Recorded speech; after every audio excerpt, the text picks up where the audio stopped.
I'm excited to be Rick Bennett. Okay. Welcome to Gospel Tangents, the best source for Mormon history, science, and theology. I'm Rick Bennett. I'm excited to continue our conversation with Jerry Grover. This time we're going to dive deep into the translation. What do the Caracters document translate to?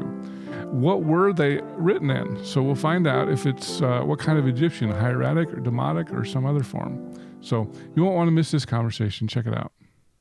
But, one of the things I was looking at was, okay, so I've got these number of plates. Realistically, could you fit the whole Book of Mormon on that number of plates? Yeah, that's a good question. Yeah, so that's what they'll say is, if they were using some sort of Egyptian hieroglyphics, well, this character must have been like a whole sentence or more. Yeah, but I did kind of show, you could using, if it was syllabic or logographic, even, one guy wrote in, Hebrew, and you could tried to show that you could write Hebrew. It's like, well, they didn't use Hebrew because that's one reason. You wouldn't expect it to be an alphabetical language. That's why he said he didn't use Hebrew, because it was too long. He had to fit it on the plates. So, and also... So hieratic or demotic are... They're the shorthand of the... You have the shorthand of the Egyptian hieroglyphics. Yeah, right. So you have the monumental, which is on the temple. That's not what they used for business or normal practices. Or most of the papyri are not monumental Egyptian. They're hieratic. And then demotic came in 700, 650 BC. Demotic is another shorthand form of... They're shorthand forms of the monumental Egyptian, basically what they are. So they have the glyph, and then there's a shorthand version of the glyph. Sometimes they combine two glyphs to make one shorthand version. Then demotic is a little later version. Some of it's the same. I mean, it has some of the glyphs are close to identical to hieratic, but it is another script that was available to be used by Lehi. I mean, it's pre-Lehi. So that was another one that maybe they had maybe something in one of the later. Again, we don't know. Obviously, one of the premises is why the brass plates were valuable is because if they were inscribed early, then they weren't subject to all the modifications that may have happened, or the Deuteronomy. They maybe didn't have the scribal adjustments or that kind of thing to them because they were in metal, right? They weren't like copying multiple. It was maybe an early version that then they would just add, because it did say it had writings of Jeremiah, so they were adding to it. But it may have and I think I showed that in the book. I showed there were some early versions of the hieratic that go back. They were further back, so it looks like probably they were earlier Egyptian. I mean, like 1000 BC or something, so or even a little earlier. And so, so I looked at that. But as I was looking at it, I thought, well, the Caracters document, right? Those are theoretically the glyphs are on the plates, and see if I can kind of figure out, if it's syllabic, generally kind of what, if it could all fit, and it could. But the other thing is when I was looking at it, I was like, well, because I also have just been kind of fascinated in ancient number systems, just as an engineer, it was interesting. And as I looked at it, I was like, well, this is interesting, because I go, there's a Mesoamerican 9, bar dot 9 on the Caracters document. But it wasn't the Maya form. It was the Teotihuacan Isthmus of Tehuantepec form. The dots are on the bottom. Yeah, so it's curious. Meaning, if somebody knew Maya, if we're trying to copy it from Maya, they wouldn't have copied that. And then right next to it, you got a straightforward hieratic Egyptian 510. So that's full of numbers? Is that what you're telling me? There are number sets. And interestingly enough, I mean, I didn't even realize this when the first translation, but as there was actually an Egyptologist in the 50s, like the president of the RLDS Church sent out the Caracters document to different Egyptologists, said, what do you think? And William Hayes said, he goes, well, it looks like there are some number sets in here. He goes, and I can also see a Ranial year glyph at the beginning. So, and he didn't really even look at it that much. He just kind of says, oh yeah, there are some hieratic number type sets. And so looking at it, it was kind of just, I thought, and there was somebody else that done work, Ariel Crowley, but he was under the premise, kind of Sidney Sperry, those guys, they kind of thought, well, this is just Hebrew written in Egyptian, meaning they're just writing using Egyptian phonetics to write Hebrew, which of course make really no sense, honestly, because it's just as long as the Hebrew if you were doing that. But anyway, that was the premise. So he looked at it just looking for Egyptian glyphs, and he noticed the same thing. He said, oh, look, it looks like there's some numbers here. He goes, but if that's the case, I mean, there's too many. It would seem like it's some sort of like added, list or a number calculation or something. But actually what it was, as I did the translation, it's a good portion of it is a summary of the prophetic calendar. So it has a lot of dates in it. So there are numbers. Then the other question was... So this is a calendar? Is that what you're telling me? No, it's a summary. The first part, I called it Mormon's chronological summary of the period from the 19th regnal year of the reign of Messiah to the coming of the Limhites. That's the first lines. And there's a clear break in the way they write these bottom three lines. And the bottom three lines is basically Mormon's synopsis of the Book of Mormon prophetic calendar. So he's actually identified all the dates and the events that relate to them in sequential order. So you got the translation right on the cover? Is that what you're... Well, these little things, these indicate the number. This is kind of, I've got blue for the numbers. This is something I talked about earlier. Okay. But yeah, and then the question is, okay, so, well, what I did is I said, okay, if I'm going to start a translation, we need to look at what you would expect. Number one, it's going to be changed somewhat, probably shortened, simplified. That's what typically happens to languages over time. He said they were, he used this language that they didn't like. He said it was hard to place their words and all these things, but it, was compact. So, so the first thing I did is says, okay, what kind of language is this? Logographic, syllabic, or alphabetic? And you can tell that by the number of unique characters. So alphabets, like ours, we have 26 characters, yeah. Plus numbers, plus some punctuation stuff. Syllabic, you will have more glyphs, if it's a syllable, like a lot of the Maya is that, it's like a syllable, syllabary, and then if it's logographic, you get a lot, more like Chinese. I mean, Chinese has phonetic, it's not totally logographic, but you get a lot of unique characters. And so looking at this, there are a lot of unique characters that kind of show that. So it's you are going to be looking at more of a logographic, with maybe some phonetic, I don't know, but initially I'm looking at it that way. Then the question is, what direction does it read? How's it written? And Joseph Smith said it read from right to left, which that also indicates he did translate individual characters to even know that, right? So, and which is the way Hebrew. Right to left, so that's backwards from what we do. Yeah, so it goes this way. Okay. I mean, who knew it could have been like this, but actually you can kind of tell just from the nature of the glyphs. And, well, the Egyptian numbers told me kind of what's the bottom, what's the top. And because, I mean... And where did you learn Egyptian? I kind of just studied it myself. Just self-taught? Online. Yeah, but I didn't... that's the interesting thing. Believe it or not, because I've done translations, Italian and different languages. I speak fluent Italian. And Chinese, I speak Chinese. I was like, I'm not going to do like some detailed grammatic structure. I'm just going to try to get the meaning right. Because I don't know exactly how the syntax changed. I don't know exactly what the original... So maybe if I know all the Egyptian grammar rules, it's not going to help me anyway, because maybe they aren't the same. But the glyph and the meaning of the glyph should be something could be figured out. And that's actually fairly straightforward, because you can just... Straightforward meaning you have to know how they... you have to be able to find the Egyptian and look at it in hieratic, figure out which glyph it is in hieratic, and then convert the hieratic to the monumental Egyptian, and then look in the dictionary to try to find it. And you don't know if it's like, two glyphs make one word. So it's not like super easy, but so I worked on it.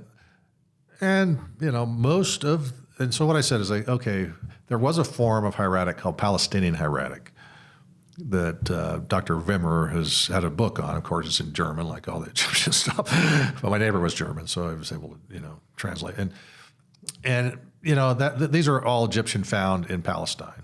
A lot of it was the numbers, but there's also some odd words and measurements, measuring weights and measures, that kind of thing. Yeah. But there were also scribal schools. I'm pretty sure there was Egyptian, and obviously Nephi said he knew it, so that's kind of internal evidence that they had it. So basically, I just kind of went through, first identified. Well, the other thing is I figured out number sets, but I've kind of figured out their number. It was different. They were using dots, which they have these dots, which are curious. So I was like which is not, ancient number systems, some did use those kinds of things, diacritic type marks. But I tried to figure out what are they doing with those, But fortunately I had the Book of Mormon, so and I knew that you can't have if these are dates, your number is not going to be bigger than this because they had 600, they weren't going up to, if they're dates, the dates are somewhat limited, right? 600, the year count, 609 for the Lehi departure calendar, right? And then up to 420 if you're using the coming of Christ, post-Christ calendar. So, we're not looking at huge, crazy numbers. They've got to be within this range. And they are additive, cumulative additive, meaning it's kind of like Roman numerals. They're a little different, but you're adding up each of the numbers. So they don't have places. Like it's not 1,233. It's just you add up all the numbers and you get the total. Oh, yeah. But they may have a glyph for 100, but it's not a place, so you're not looking at places. Kind of like Roman numerals in a way? Yeah, Roman numerals are a little different because they have... they do care where you put it, like a 1 before the 5 is a 4. Right. So it's not totally additive. You know what I'm saying? But you've got M, C, X, I, right. Yeah. So you're mostly adding it up. Right. So it's not completely, it has some, what they call cipher. So basically, so I was getting dates, and there were also some glyphs adjacent to the dates that were like pretty straightforward in Egyptian. Like it had, a date and then goes to the eternal land. So, as a death date, right? So something's going on there. And that ended up being Benjamin's death date, actually. Was the right date. King Benjamin. Mm-hmm. And so then the other thing is surrounding the numbers were these consistent marks or glyphs, which when I looked at it, I go, I know I've seen this actual glyph, just in Mesoamerica. So I started looking at it. It was interesting because in Mesoamerica, the way, at least Maya anyway, the way that they do their date count is it's a little different. They'll select a number, like a date, it's called it, and they'll have a initial glyph that tells you it's a date, and then they'll have a distance number, which is a date, and then they'll go forward or backwards from that date, and then they'll mark that with it's going forward or backward. They have different glyphs, and they call them ADIs and PDIs, anterior date indicator, posterior date indicator, and they also have period ending glyphs. When a period ends, they have a specific glyph telling you that period. And as I looked at it, that's what they were. Actually, the glyphs, they were either directly the same as, and those incidentally have been translated by the Mayanists as it came to pass glyphs. As one, it could be since. So you've got an it came to pass glyph there? There's a bunch of them. A bunch of them. Yeah, when the translation, I didn't write it that way. I just put since or something. I wasn't, because I'm not doing book. I don't know chiasmus. I don't know all this. You're not doing King James English? You're right. I'm not doing early modern. I was just getting meaning, right? That was the point, is not to like recreate the book. What's wrong with you? Yeah. Well, I did have a few in there just so people could see. Right. But, and some of them were actually the infixes in the Maya. So it's not a direct, the Maya were borrowing. There was some kind of correlation. I don't know who borrowed from who or exactly, but I'm pretty sure it was basically because I did find the counterparts in Egyptian that meant similar, at least had calendrical related, like it happened or something like that.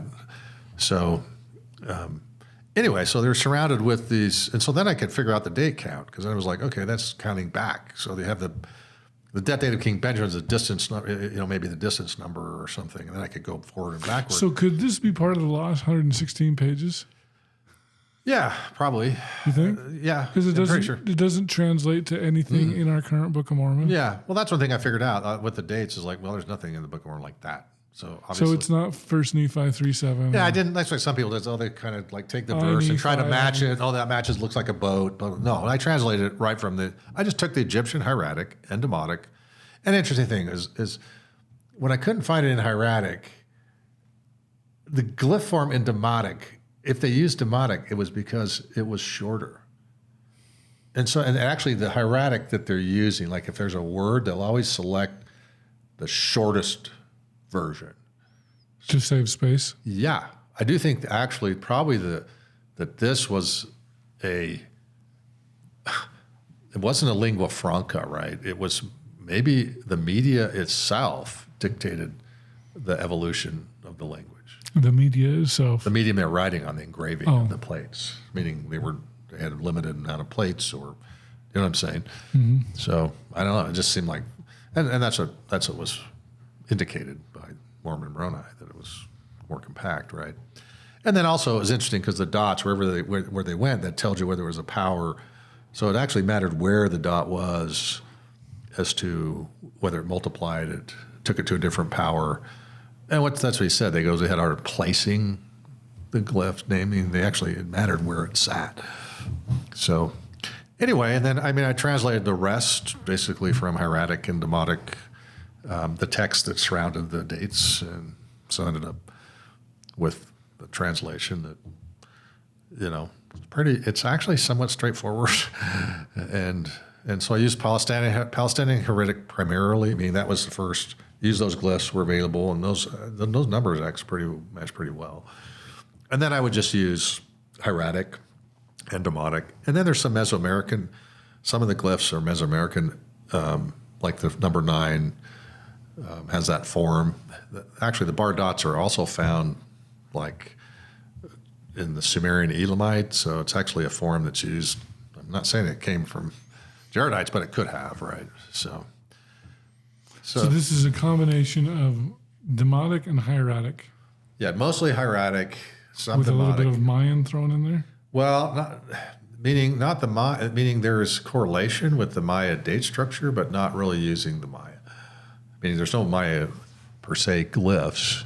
In fact, the number 9 is not a Maya form. It's in Isthmus of Tehuantepec or Teotihuacano form of the number 9. So, that's what you'd expect, meaning, well, some people think, the Nephites were all these Mayan. It's like, no, the Mayan are principally, if you're looking at the cultural description of Lamanites, it matches the Maya culture. So you're looking at something adjacent to the Maya, Isthmus of Tehuantepec, Zoque, what they call the Zoque culture, Central Isthmus culture. It had some Maya elements, and the Maya were there from time to time, and there was Maya religious influence, but it was different. And so, anyway, so there is some Mesoamerican elements, right, in the structure of it. And so, anyway, and it's kind of fascinating because some of the glyphs, they're actually, well, the other thing is I figured out was, it's like the way they're structuring the numbers is curious. And initially, I thought it was a base 20. That's what they use in Mesoamerica, is a base 20 system, not a base 10. And the reason I thought that is because they had the number 53. It was made of 40 and 13. I'm like, that's a strange way to construct a number, right? So I thought, maybe it's a base 20. But then as I looked at it, it's like, no, it's still base 10. And actually, that's actually historically, number systems don't change bases as they modify. Actually show that. There's a bunch of, I go through, the historical expectation. Because Babylonian has a... That's a 60. Yeah. Mm-hmm. Yeah. So I had to teach an elementary school class for teachers. That was a weird class. Yeah, hexa, whatever. Yeah. So, and so, but they're using the dots in a way that actually I found, if you actually look at the proto-cuneiform, they use dots in the same way. So, meaning in the Sumerians, so it's kind of interesting that there's some kind of there's some kind of influence going on. Again, I don't know everything. I'm just getting some I know it had to be that because I knew the date, right? I knew, okay, I've got all these other dates and this is between it, and it's giving me the event that's next to it. So I go to the Book of Mormon and say, oh yeah, that's actually, it's got to be that number. And so, and then that had the period ending glyphs, and it had these ISIGs, which is it gives you the calendar it's on. So it has a reign of kings symbol, which is number 7, of a stylized 7 in front of it. It has the Lehi departure calendar. So it's telling you what calendar you're on when it gives you, and like for the reign of kings, it's like a 5. They're incorporating the numbers into the indicator glyph, the calendar indicator. It's like the reign of kings is like 55, which that's actually the year that they started the kings. So it's correlating really well with what's in the Book of Mormon. They're actually, but the curious thing is, as I figured it out, I figured out what they're doing is they're preferentially using the Hebrew sacred numbers and the Mesoamerican sacred numbers, specifically as related to lunar stuff.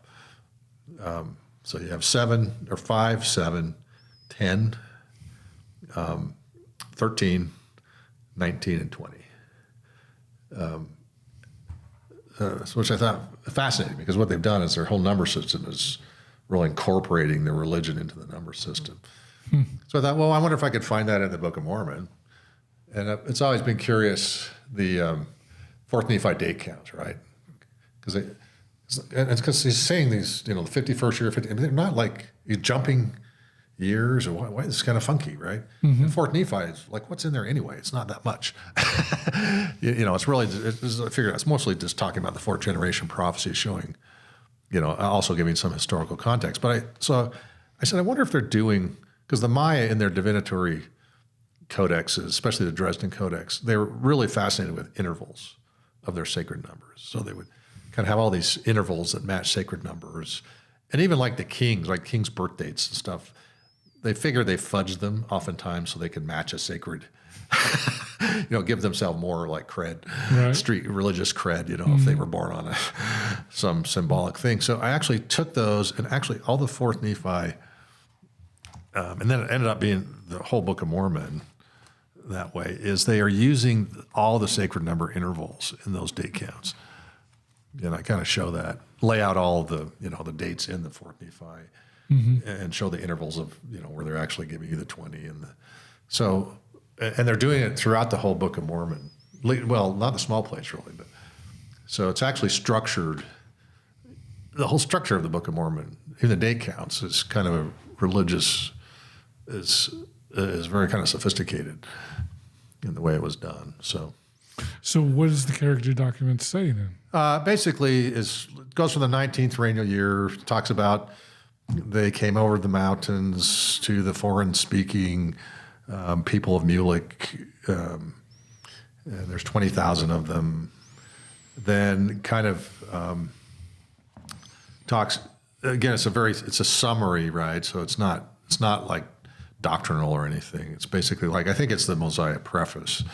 And then it talks about the Lemhites going and getting the 24 plates, bringing them back, and then they were translated. So Mosiah. That's like, is that Mosiah or Alma? I can't remember. Well, Mosiah starts out, Mosiah has, Omni is where it talks about Mosiah going from the land of Nephi over to Zarahemla, right? So we don't have, that's missing. But what it does is it has some dates that we didn't have, like it has, when the Lemhites left. I mean, it has the date, so actually it can add some additional. It does add some knowledge to that section where we don't have dates, not doctrinal anything, but right. So and it dovetailed perfectly with what the text has, what you would expect. So, and so that it really is not doctrinal. It's just talking, recounting something that happened in that period. Then the last part basically starts with Samuel the Lamanite, and then it talks about the event, Christ's birth, the siege of Gadianton, destruction. So it does have kind of events, which I call the prophetic calendar, meaning these are significant prophetic events on the calendar. So that's why I do think what you're looking at probably, at least for the first part, it looks like some sort of preface for the Book of Mosiah, the first lines, which clearly have a difference. They end there. There's a gap there, and then actually, if you use the broadside, it actually has a few more glyphs over here. I could show you, but it has like a little flag. It's almost like a flag. And that was one thing is it was not clear what Joseph Smith was seeing, how to know to separate a chapter and a preface, right? They weren't numbers. They weren't numbered. So there was something on the plates that were indicative of a break.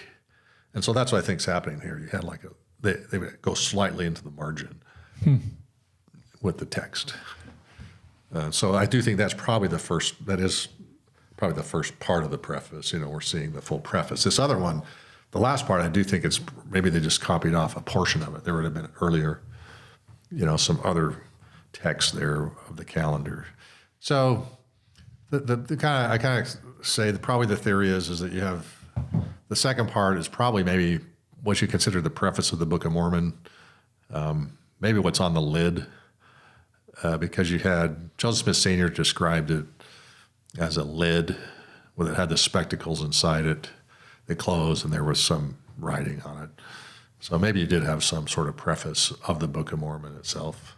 Because the title page we know was not the first part, right? That's written by Moroni. That was at the end, yeah. Yeah, but everything else has a preface in the Book of Mormon, except for Mosiah, right? Because we're missing it.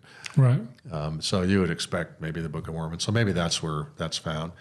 I also kind of propose maybe what you're looking at is something that Mormons, because it said he would continue, he found the small plates and then added some additional, maybe he added it onto the small plates, because he said he was writing, prophetic things. So it's possible, right? Is a possibility. So anyway, it's kind of fascinating. I mean, I do have people say, well, it can't be that Egyptian glyph. It's another Egyptian glyph. I'm like, well, whatever. We're just, you can argue the translation. It's clearly Egyptian. It's clearly straightforward hieratic. I mean, for the most part, except for, the way they've reorganized certain things. So you've run this by Don Bradley, apparently.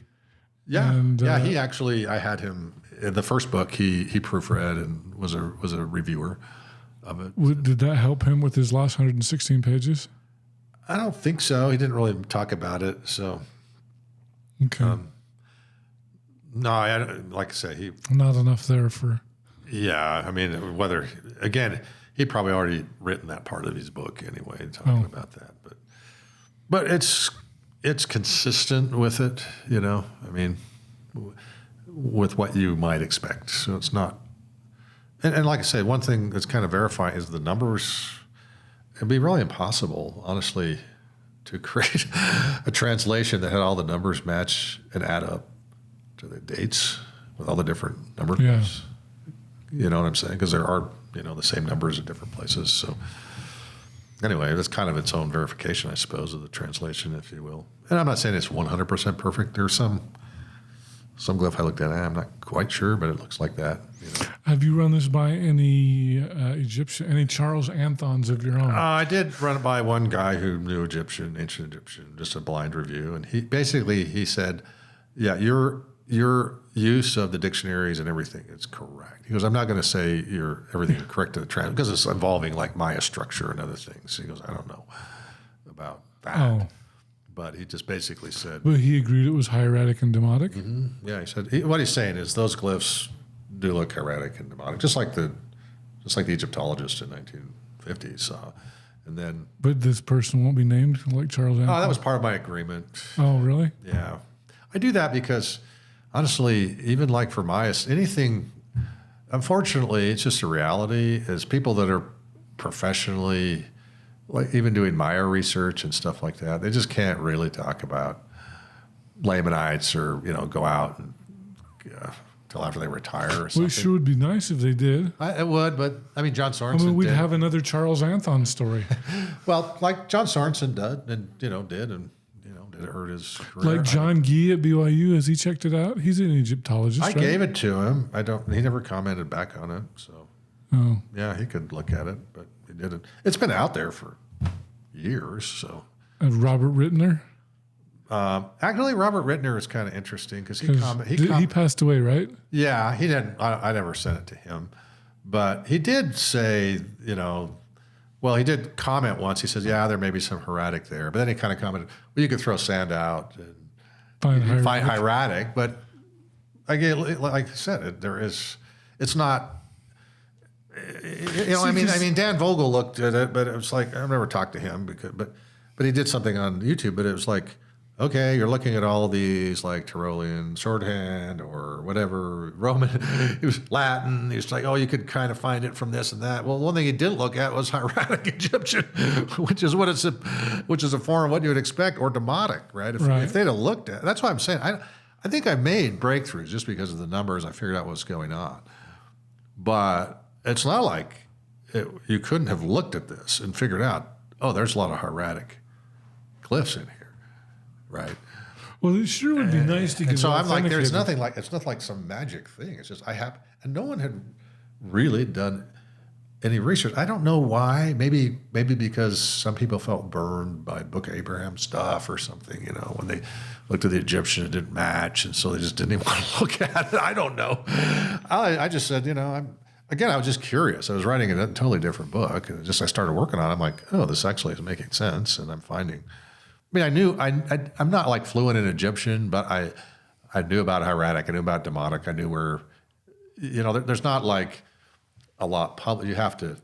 I mean, there was like Mueller's hieratic dictionary. It wasn't like even on the internet. Now it is, but at the time I just had to go up to Beaver or where it was actually the Erickson. Just scan the whole thing, it was all old books. And so it's not, Egyptian is not like Google. Ancient Egyptian, you can't go Google translate it. You actually have to kind of know the system. You have to know what hieratic, there's an index you use to say this hieratic glyph matches this Gardner number glyph. And then you use the Gardner number glyph to look at the dictionaries, Faulkner or other ones, to figure out the meaning of the glyph. And there were some tricky things here because were combined. They were actually borrowing. They have like two glyphs, and then they used that same glyph in both words. And again, they're trying to save space, right? And so they wrote it in a way that it was very compact.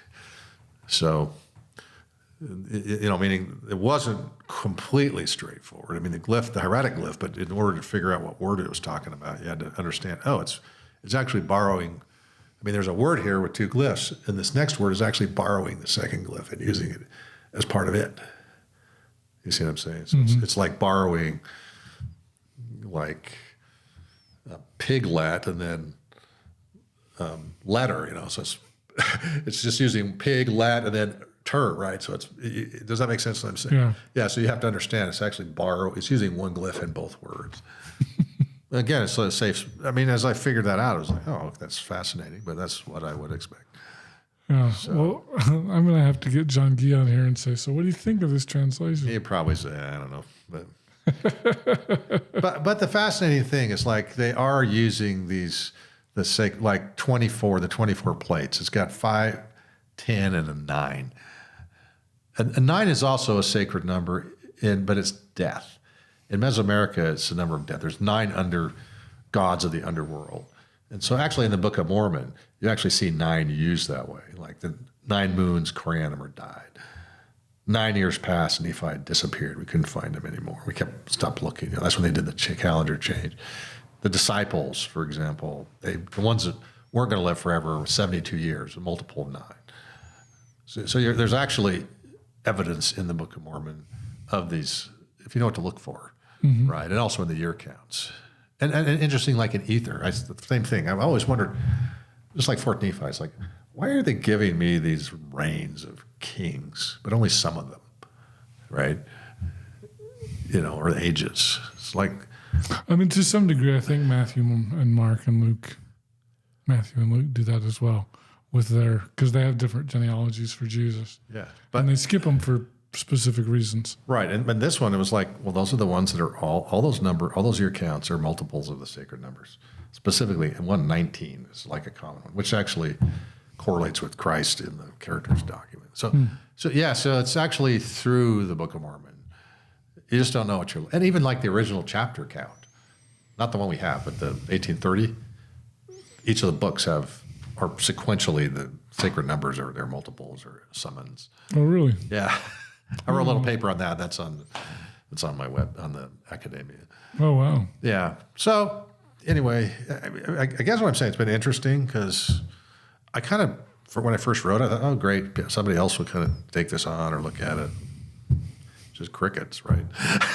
So, and then as I found more, I said, oh, I'm going to update it. Because I actually found a few more things, the laymanite, the glyph for layman was like this crook, which I knew what it was just because it also meant upriver tribe, which that's what you would expect because you have the side of them, they live upriver. It's Egyptian, it's a directional glyph in Egyptian. And that's the interesting thing. They use the Egyptian directional glyphs, which actually helps explain a little bit maybe the Book of Mormon directions, because it's just Egyptian, just downriver is north, upriver south. Even if you're going this way on the river, you still call it north because it's upriver, downriver. But anyway, so that one I'm just not really finding a good Egyptian. I did find it like crocodile or something in Mesoamerica, and they talked about the Lamanites fighting like dragons or something. So there was some kind of loose correlation, and I did find it meant dirty and filthy in Egyptian, but it actually there was an article that was written that indicated that layman actually comes from unbeliever. And then actually, when I looked at Egyptian, yeah, there it is. That very glyph is unbeliever. Unbeliever. Yeah, so I guess I'm saying, so I did update. That's unbelievable. Yeah, so it's a book that I do think the translation is pretty much correct.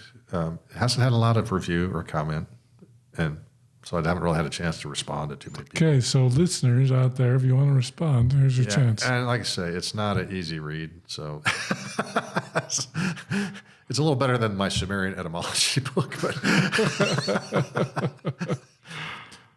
I do think it actually does it. One thing that I'm working on now, one thing that was very interesting about it is in the prophetic calendar, which only Book of Mormon eggheads would probably care about. It gave the date of destruction of Christ's death in the reign of Judges' calendar. It wasn't giving it in the coming, so it was the 125th year, and it was a New Year's Day. And so actually now I was able to figure out because of that. So because you have overlapping calendar, which is Mesoamerica 100%. And so you have different calendars running. So they actually were using an uncorrected lunar calendar. Lunar calendar, you said? Yeah, which actually that's the Bible. The Bible's lunar. Yeah, originally lunar. People say it was corrected for solar, but there's no extra month indicated in the Old Testament, so it's not clear that they were intercalating the calendar until later in Babylon. And actually the month names like Nisan, those are all Babylonian. Those are not. It's not the original. The Bible just had numbers, 1, 2, numbered the months. Oh, really? Yeah, they borrowed some Canaan for, I think, when they talk about the temple construction. But that's what the Book of Mormon has. It only has months by number, so it actually matches the original, what you'd expect from pre-exilic, in the pre-exilic Old Testament from a calendrical standpoint. But anyway, so it gave me the ability to actually then further determine what's going on with the calendar. Because that was one thing is people have kind of always criticized, well, how does a 600-year work? And Pratt, some of these people try to change history, say, well, that king was really this king. Because we know Christ was born after before 4 BC. Even with Zedekiah departing, even if you assume that it was 600, which I actually explained that whole problem from the Third Nephi preface in my next book. It's not really a mistake. It's actually, and that it never got to 600 years. You're always short because you had 4 BC, 600, that's 596. He probably left 587, so that he makes it even worse if he left around the siege. Right. Because, they knew Jeremiah was in prison. He got imprisoned primarily.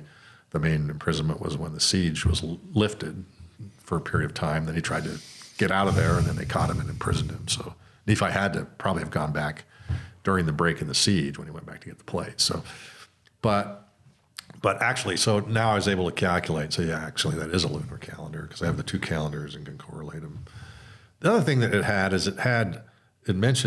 shows a Jubilee glyph, some Jubilee calendar, which is the 49 year, every 49 years, talked about the 12th Jubilee, talked about 1,000-year calendar too, which is kind of curious. So there's other calendrical things going on. Where's John Pratt? Yeah, well, he could have read it, I don't know. But see, the Jubilee was interesting because the glyph form that Joseph Smith translated for Mormon is also a Jubilee glyph. And if you use this calendar, the Mormon's birth year was a Jubilee year. Kind of fascinating. So, and it also has meaning in Egyptian of, last record keeper, stuff like that. You're starting to sound like a math guy with all the numbers. Well, that's why it's a little boring. That's kind of why it's never going to be the bestseller on Netflix. It's free anyway, but it's again, it's a fascinating thing that some people may have interest. I've provided it to anybody. I don't. Yeah. And certainly, if somebody wants to critique it and say these are, I'm certainly willing to, have some discussion. And you and I talked off camera. We have these Monday night meetings with the Community of Christ over Zoom, and there's been at least one or two people that have translated it didn't match your translation. Yeah. Well, actually, what do you have to say about that? Well, there's a guy named Blair Bryant. He kind of just interpreted. He's not taking it really from Egyptian. He's kind of like trying to take some Egyptian glyphs. There was another woman, Marianne Jakey, I think.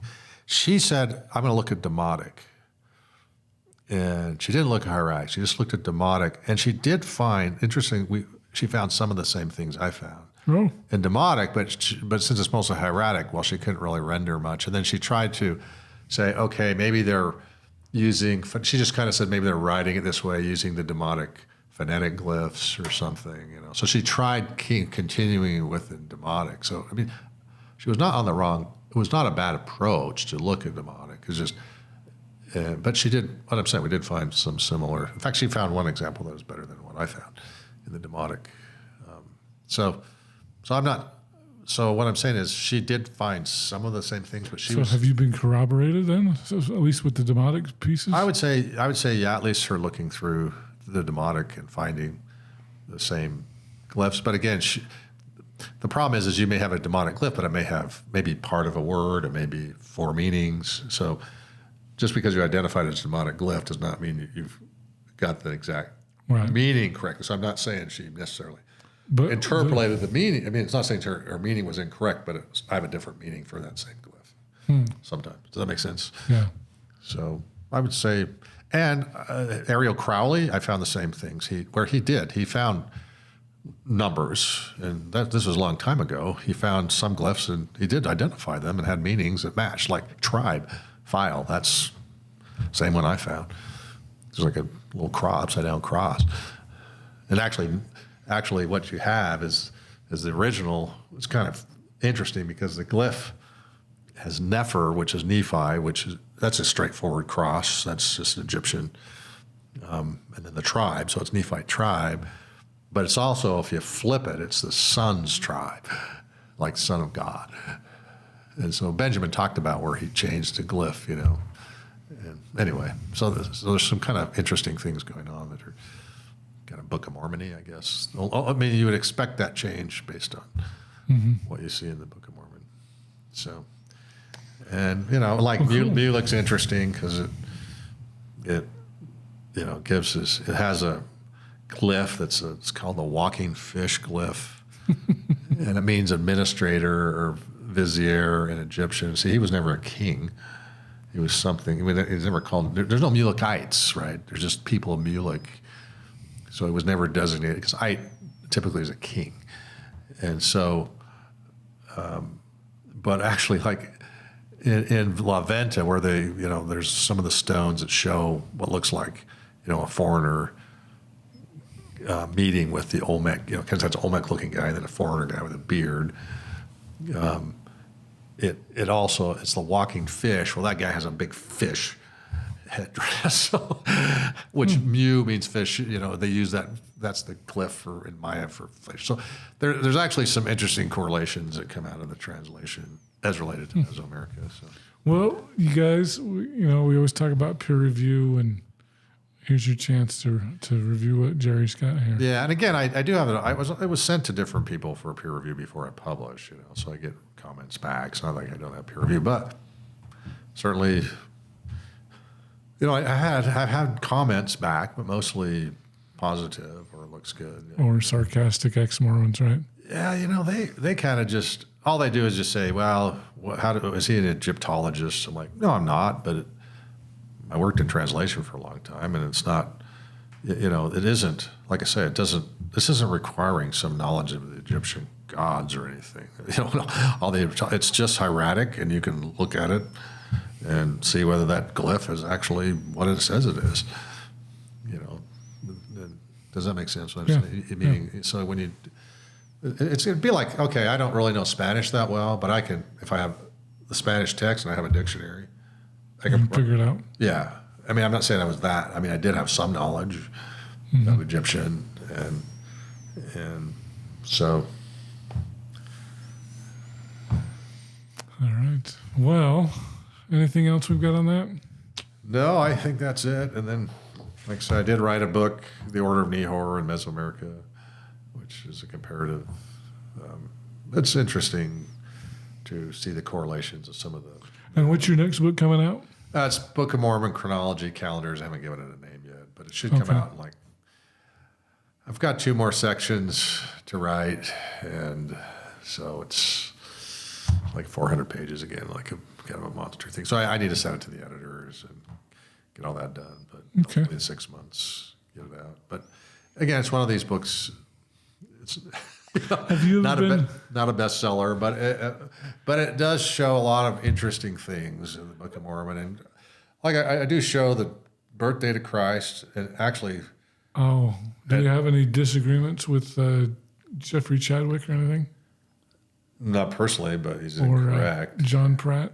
Yeah. Well, Chadwick, part of the issue there, he's correct in the sense that it's like it couldn't be a Friday crucifixion. He puts it Thursday, but that doesn't really jive with the Book of Mormon, because the Book of Mormon says it was 3 days of darkness. Christ was, when they went, it was dark, he was gone on Sunday morning. So in order to have 3 days of darkness, it really does require a Wednesday crucifixion, which he was trying to push it to a date. Because Passover, we're different. So that means if it's a Wednesday, that means it can only be like 2780, but that actually date matches exactly with the Characters document, I'm telling you. So it's actually consistent with everything in the Book of Mormon is what's here. So I would disagree with him on that. And he has a birth date of Christ totally different.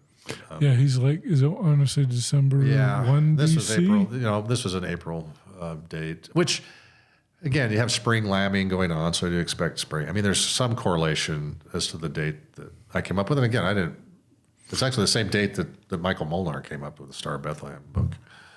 Which is? About April 26th, 6 BC. 6 BC. Yeah. Oh, so you go back to 6. Okay.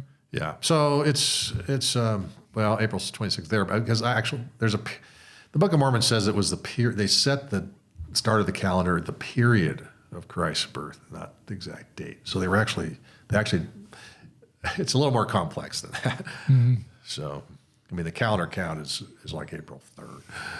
So it's a little later than that. So. All right. Well, Jerry Grover, you're amazing. And show us your books again for people who are interested. Got the translation of the Characters document. Okay, and then Geology. And then I've got some other. There's the Ziff, magic goggles, and golden plates. Oh, okay. That was named. There was an anti-Mormon that said back in Joseph Smith's time. The magic goggles? Yeah, I said, Joseph, put on your magic goggles and show us the meaning of Ziff. That's funny. So I says, I did. I put them on, and here's the meaning. All right. Well, Jerry Grover, thank you so much for being here on Gospel Tangents. Really appreciate it. Okay.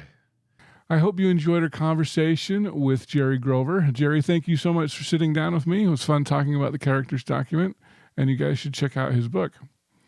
In our next conversation, I'm excited to have Kyle Bashirs back on. You'll remember he was a Baptist pastor, and so this time we're going to meet in Utah. Mormons, because we have the Book of Mormon and the Doctrine and Covenants And the Pearl of Great Price were kicked out of the club. Well, you weren't kicked out. You never showed up to begin with. Oh, ouch, ouch. And I don't mean that in like an offensive thing. Thanks for listening to Gospel Tangents. If you'd like to support me, please subscribe at gospeltangents.com or on patreon.com/gospeltangents, or you can watch entire videos at youtube.com/gospeltangents. I really can't do this without your support. I'd love to do it full time, and I need a lot more people that are willing to help me out. So I'd really appreciate that. So thanks again for listening, and don't forget to check out some of our other videos.